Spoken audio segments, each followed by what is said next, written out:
Ndabashuje mwese nshuti z'Imana n'ubuzima, ndabifuriza ibyiza bitangwa n'Umuremyi, ndabifuriza amahoro n'imigisha bibabeho uko iminsi igenda itambuka, kandi Imana ibibagurize muri iki gihe tubikeneye kurushaho. Abatamerewe neza Imana ihabe, abafite ibindi bibazo by'ubuzima Imana ibagirire neza kandi ibiteho, kuko ijya ibikora, kuko ibikorera. Tizimye muri magambo, turakomeje na gahunda y'uyu munsi nk'uko twabyiyemeje, tutarambiwe tuzakomeza guhereza ubumenyi abantu bushobora kubafasha n'inama z'ubuzima, cyane mu bintu umuntu aba yaraciyemo. Nongeye kwibutsa kandi ko ibintu mvugira hano ni ibintu nagerageje, niyo mpamvu uzabona ntakora amavideo ahoraho igihe cyose. Ni ibintu mba nabanje gutekerezaho nanyuzemo, nibyo bintu mbaza guherezaho. Igitekerezo rero cyavuye ku muntu wampamagaye w'inshuti yanjye, arambwira ati uzansure Jane, uze turya ubugari n'ibishyimbo n'amamininwa n'ibiki byose. Ibyo biryo ndabikunda mu by'ukuri, nta nicyo bintwara, ni ibiryo byatureze. Ariko nyine ndamubaza se kuki tuzaryamamo ininwa, agafaranga karabuze ntago tukibona akanyama nzaze nkatwaye. Atoya ati nuko nyine umuntu yatangiye kujya mu bintu by'imirire, yatangiye kwita ku mibereho ye n'ibyo arya, agomba kwitwararika inyama ntazirye. Nabwo ntese kubera iki? Ati nibyo byiza, ati inyama zitera ibibazo by'ubuzima. Doka aratangira arambwira, ndamuganira rero nkubwire rero nshuti yanjye, inyama ni ikintu cyariwe kuva kera, kuva twanabaho n'iki byose.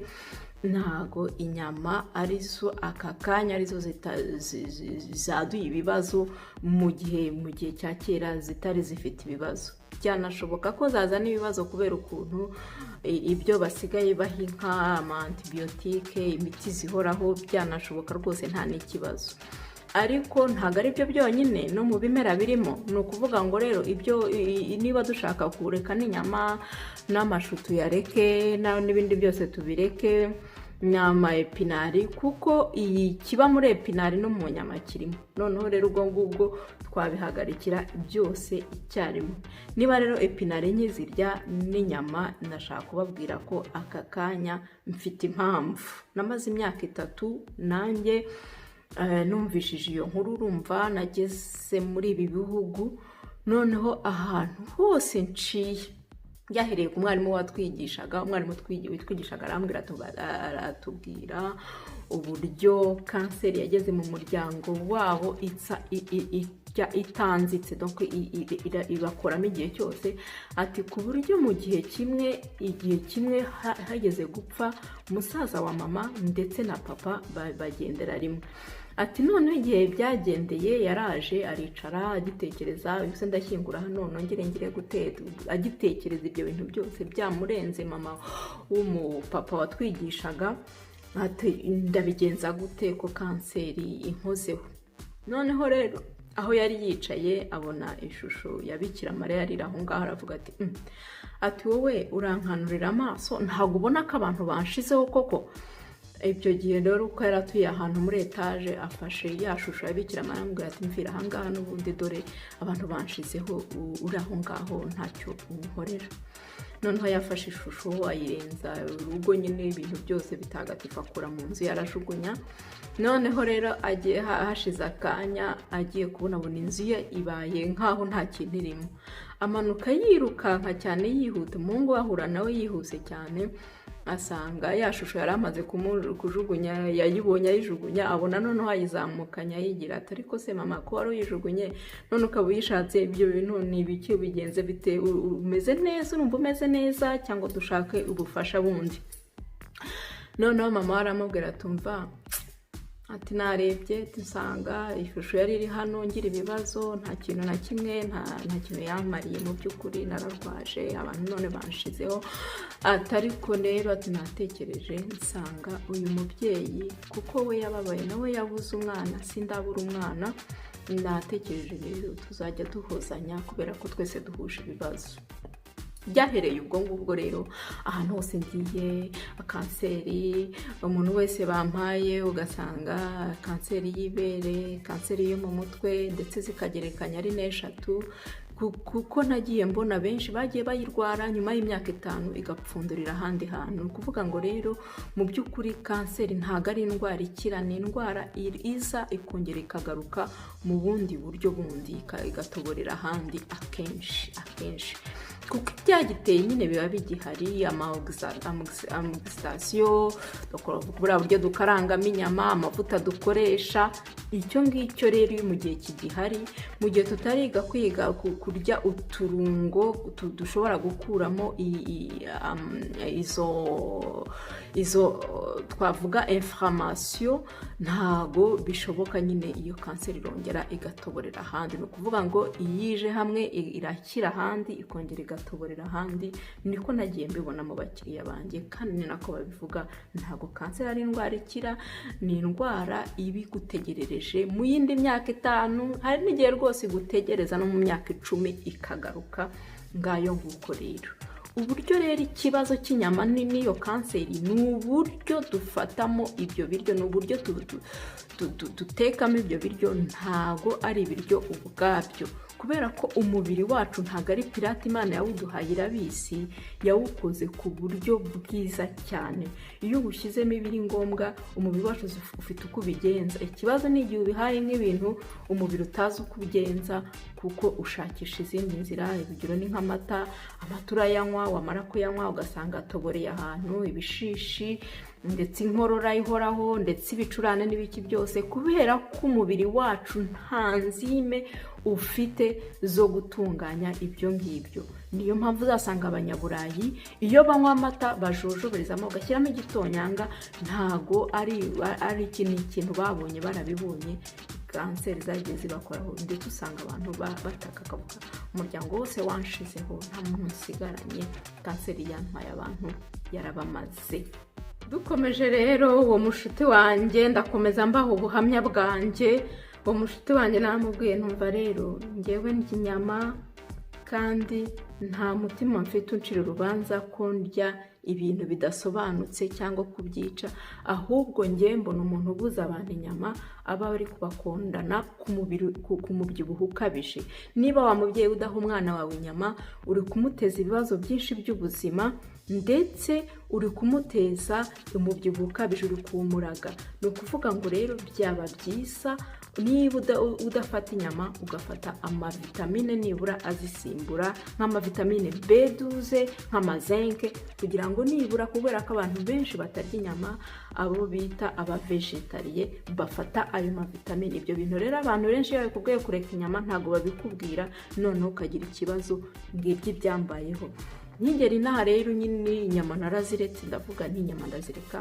Nagejeje ku myaka 3 nta nyama ndakoza mu kanwa kanjye, cyangwa gake y'inyama y'umweru, ariko inyama rwose zivamo no mu bintu ndya. Ndavuga ariko si ubu ngubu nkajya nanatekereza abantu bariyahuza inyama, bararya ibintu bidafite akamaro byapfuye, bibateza kanseri kubera iki? Ko n'ubundi zihenze. Ndavuga n'ubundi zirahenze, imboga nizo zihendutse, zayo ni imboga gusa. Nagiye kubona mbona mbaye inzobe yizanye rwose, yizanye. Ndavuga imboga burya zirakesha, numva nyine mbaye mwiza, nta kibazo byari bintwaye. Noneho rero ikibazo cyaje kuba nyine ngiye kwa muganga igihe nari ntwite, basanga nta maraso mfite. Bantera ku mavitamine yitwa Ferrovite, mfata amavitamine yo kongera amaraso. Amezi ane nsubiyemo nsanga nta maraso ngifite. Ubwo kandi niko nacikaga intege, niko nibagirwaga bigize. Ni ukuvuga ngo karanse yo kubura inyama iragenda ikaba nke, itwara igihe, ariko iyo bije biza bikaze. Pfuka umusatsi, kwibagirwa, kugira intege nkeya. Najyaga kuva mu buriri nikurura, kujya mu kazi sinjye warotaga karangira. Nari meze nabi pe. Akaje kuba akarusho rero ni igihe noneho nari ngiye kubyara abana ba kabiri. Aho amaraso yanshizemo burundu, ndagenda ngera tension kuri 3-4 hamwe nyine b'umuntu uri kurota. Noneho rero igihe naje gukangukira, nakangutse bari kuntera amaraso y'abantu rwose, mbona amasasha amanitseho amaraso y'abantu ntazi, atari n'ayanjye ahubwo amaraso y'undi muntu ufite n'andi maraso. Ndavuga nti ariko natekereza ukuntu abaganga bakomeje kunyinginga, ariko wariye inyama, ndabananira kuko numvaga nyine ndiye nanjye aya mapinari, nafataga umutobe wa epinari nkavuga nti uko bizagenda kose amaraso azashwida, nta maraso nigeze ngira jusqu'à ce que nize kujya inyama y'umwijima nibura rimwe mu cyumweru. Inyama y'umwijima yankora ibitangaza, imbaraga ziragaruka, mererwa neza cyane. Niyo waba ugafata ariko nyine njye nabonye bikora umuti, ariko ubu ngubu naravuze nti nta mpamvu yo kureka inyama, nta mpamvu yo kuzima abana. Ariko nyine ikintu kibikora cyane nabonye ni inyama y'umwijima, utunyama dutoya turiya dusa nk'uduhendutse, ntabwo ari ngombwa gufata izihenze. Inyama zose zo mu nda, ariko cyane cyane inyama y'umwijima ni inyama zigenda zikongera amaraso ukamererwa neza.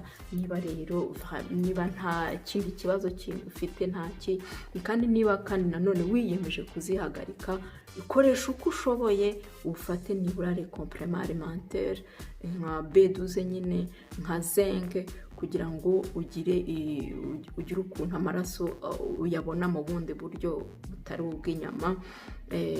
Birababaje nyine kuri ibyo bisimba bigomba gupfa kugira ngo tubeho, ariko nta kundi byagenda nyine.